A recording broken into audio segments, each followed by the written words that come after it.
Last year, I brought you Wives in Power, women that have made it to the top while juggling their careers and their families. And then I thought to myself, how about those who are running businesses? Is it much easier for them? How do we start and grow thriving businesses while juggling our families? I'm excited that this month I'll be bringing to you Moms in Business. Guys, I have another mom in business today. I'm super excited. Atu, welcome to the channel. Thank you, Lisa. Thank you for coming. Pleasure. Happy to be here. I'm honored. Yeah. So Atu is going to introduce herself. She's going to tell us who she is. Is she married? What business or businesses, does she run? Let us know.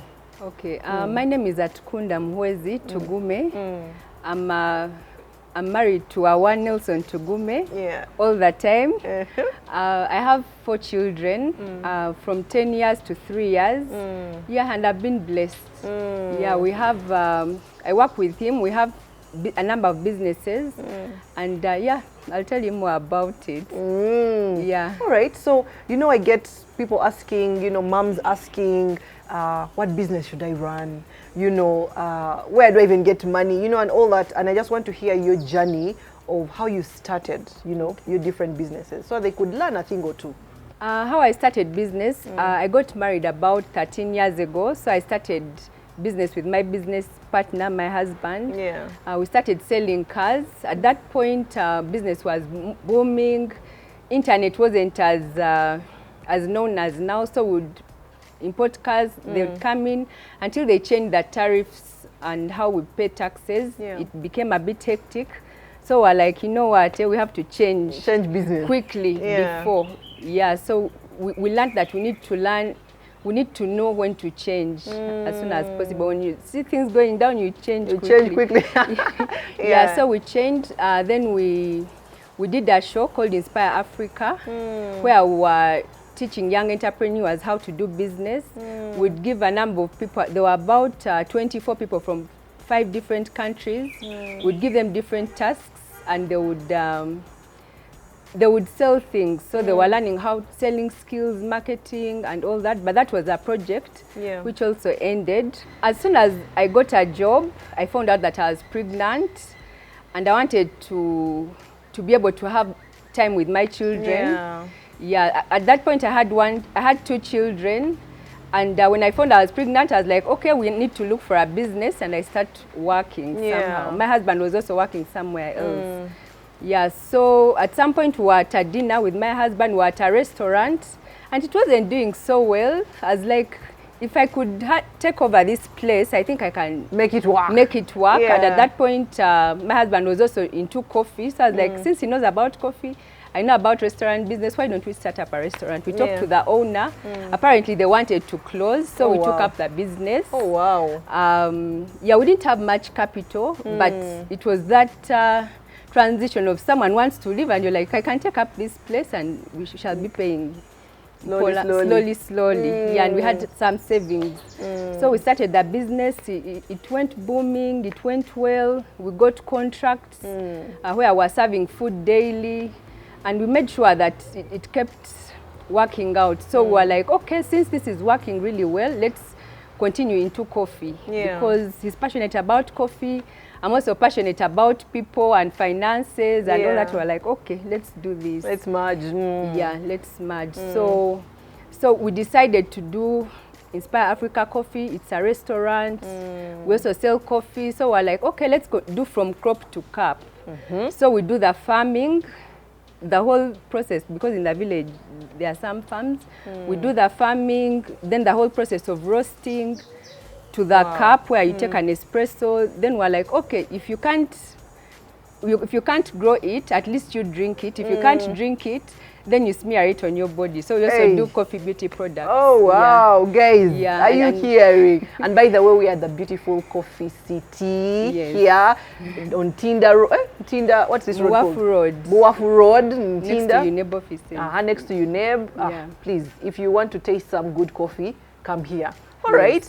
Okay, so when you were starting, someone may be asking, where did you get capital to start? Because did you get a loan? If I want to start a business, just tell me, give me those hints. Financially, how do I make it happen? Okay, thank you, Lisa. That's a very important question. What to look out for when starting a business? First of all, you have to start where you are. Yeah, see the resources that you have. What do you have? What skills do you have? So when we started the car business, we started with 1 car, then we went on to 2 cars, then at some point we were doing like 50 cars per month. Oh, wow. Yeah, until that URA thing came in. So when you're starting a business, you have to first of all learn about the business.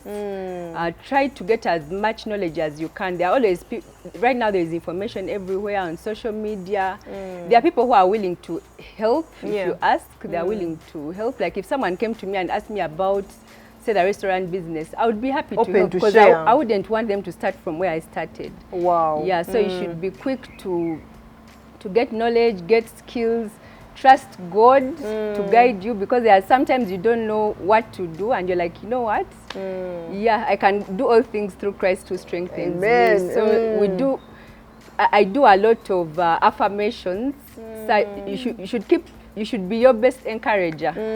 Yeah, so basically, capital, start small where you are, keep knowing the game, keep being knowledgeable about everything, and things will go right. Then another thing I've learned is to set up systems whereby if you're not around, the business can still go on. If you want to be as big as, as big as Twitter, you have to learn how to delegate. Otherwise, if you can't, for us, we want to, at some point, we want to be on the stock exchange. Oh, wow. Yeah, so you have to create systems from way below, be deliberate about everything that you're doing, and things will work out. Yeah. As you've been building your number of businesses, what challenges have you faced? Yeah, because we know it's not easy. You know, people keep saying, start business, you know, leave employment and stuff, but it's not easy, especially if you're a mom, a wife, and etc. So what challenges have you faced on this journey? The challenges I've faced are quite a number, because I have 4 children. I have to balance. Then I also have to balance my time with God. So I've made it a point to prioritize what I want. Okay. And to prioritize means you have to first know what you want, know what is more important to you. For me, family is important. It's also important to have money, because it's money that... So you have to find a way of balancing. Yeah, so what I do is I schedule everything as much as possible. For example, I wake up very early in the morning, I have my devotions, then either me or my husband takes the kids to school, we go to work. I always have a checklist of the things I'm supposed to do. Then to balance the family, there are days when, like usually the weekends, Sunday is family day. Yeah, we go to church, spend time with the kids. Saturday is the day when we do grooming, check the nails, check the stockings, check everything. Another thing that helps me to balance is getting as much help as possible, and also delegating. If someone offers you a hand, or if I know that I'm going to be busy this weekend, and I know my sister is not so busy, or even if she's busy, if I call her up earlier on, she can help. Yeah, she can help. So getting as much help as possible.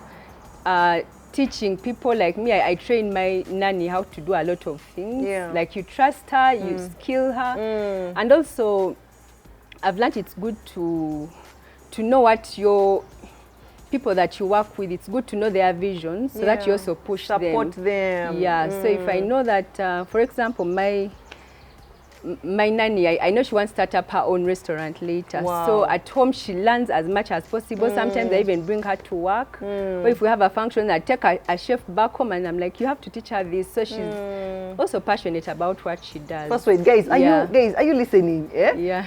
Your nanny wants to start a restaurant, but you also have a restaurant. You may say that, she may, you know, she's going to be my competition. You know, please give knowledge. I think that's what I'm learning from you. Yeah. Yeah, and I've also learned to work with the kids. 2 of our kids know how to make coffee. They are baristas, and they're really good at what they do, and they know what to do. They come in and sometimes work as hostesses. They serve coffee. So we get to have time with them even when at work. Yeah, and I know in future I won't have to to be there. They'll be the ones They'll be handling the things. So it's good to work with the children as well. Yeah. Yeah, like the Indians do. I think as Ugandans, we should also learn. We should learn from them, because for them you find that their businesses are managed by, you know, their families. It's generational, you know. I think it's something to pick. What about in the business itself? What challenges have you faced? And, you know, because a mom out there wants to see, you know, if they're going to start their business, what can they do to ensure that it thrives? And we know that from our challenges, there's opportunity, you know. So what challenges are those that you faced in your business, and how are you maneuvering? Okay, some of the challenges I've faced in the businesses are with the people that I work with. Yeah, when someone comes in, fine. One of the things like I said earlier is to know their vision, know where they want to go. But you find sometimes someone comes in and they tell you this, and the results are the total opposite. They're telling you they can do this and this. Yes. When they come, yeah, sometimes you end up doing their work. So yeah, it's one of the things that are challenging. But what we've learned from that is to also guide them. Like if someone is supposed to do something, let me say, someone says they've come and they can do good coffee. And you taste the coffee, it's not good. So you ask, what's wrong? Why aren't you doing this? Don't you have the resources? Do you have the equipment to do them? Sometimes you might find they don't have what to use. Or sometimes you find they are just lacking a very small skill that you can teach them in like just an hour, and they are able to do that. So I've learned to interact with the people that we work with. Other challenges are sometimes the money is not enough, the capital is not enough. And what do you do about that? Yeah. What do you do about that? If you're able to get some financing, like from the bank or things like that? Yeah, like from the bank. First of all, you have to get financing where like you don't have to pay interest. If you can get that, if you have someone that can give you money, let me say you have a gig and you're getting the gig is like 10 million. Oh, the gig is like 2 million. And you know you'll use about 500,000 for it to get that 2 million. If you can borrow that from somewhere without having interest, well and good. So Atu, you know, we've seen how you've started the business, etc. Some people may be wondering, you know, like, where do I even get capital from? Or have you ever even gotten a loan, and how has it been able to help you? Because many people, we fear loans, we're like, let me not even bother. But have you guys ever got a loan, and has it helped? Yeah, there have been good loans, there have been bad ones as well. But I've learned a lot from loans. The thing with loans, you have to do your calculation really well.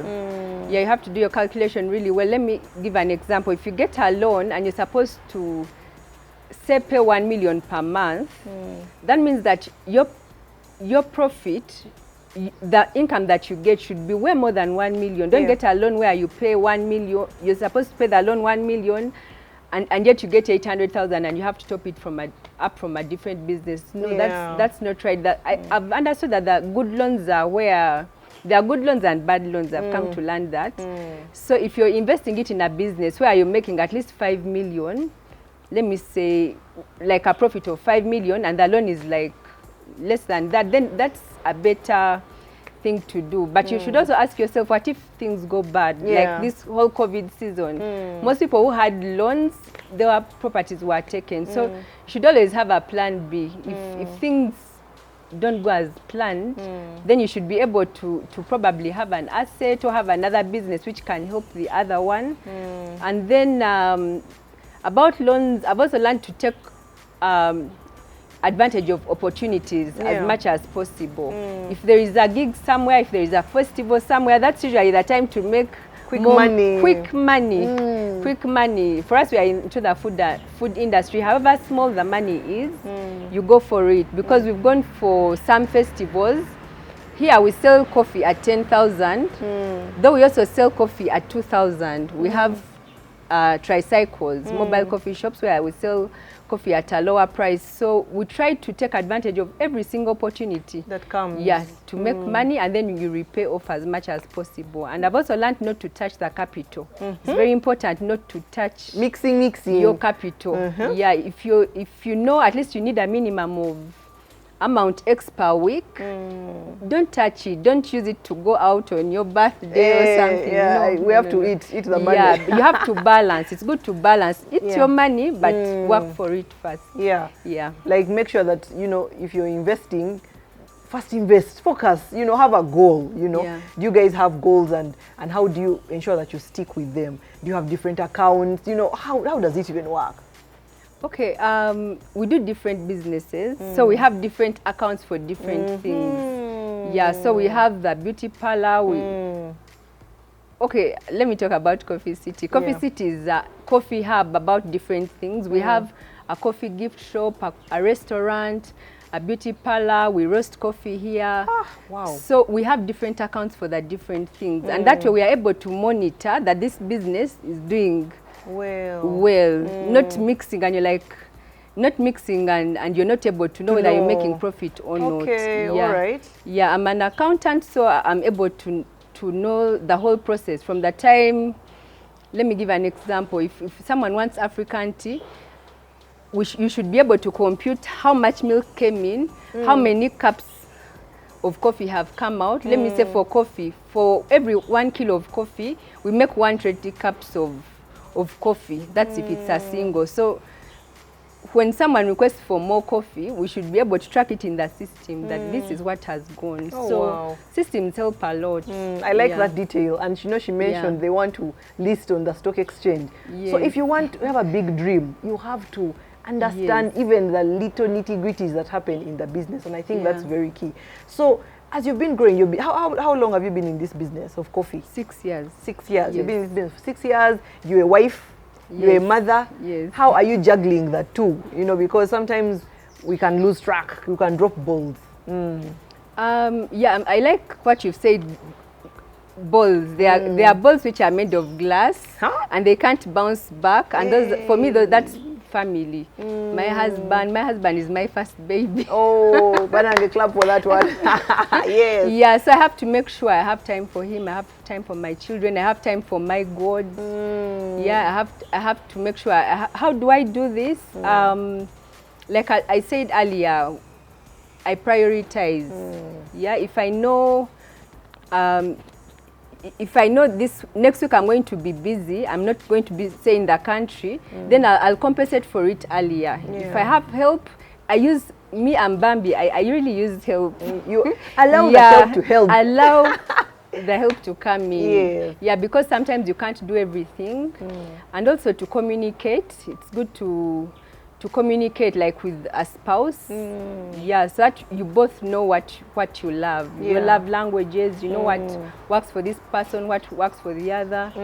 For the children, I made it a priority not to get a driver to drop our kids. It's not bad, but the way we are so taken up by work, we want like, that cut time to be at least yours. Yeah, so one person drops, I pick. If I'm not around, he's the one who picks. If the other way around. So and the kids love it. The kids love it when we tried using a driver and they were like, please, we want you to be the one you. Yes. So I like that teamwork because, you know, as you're doing business together, it's important that you work together. Your spouse is involved. He knows what's happening. And I think it kind of brings unity in the family. All right. So if there are people out there, moms out there, you know, who want to start thriving businesses, what are some of the top maybe 3 or 5 things that you can tell them that are going to help them in this business, you know, life? First of all, I would tell them to trust God. For me, God is number one. Whatever I say, I'm like, trust God, because we've seen so much. We've tried different businesses. Some have worked out, some have not. So it's always good to consult God because He's the one who gives wisdom. Yeah, there are times you get an idea and you're like, wow, where was I looking? Yeah. Basically, trusting God.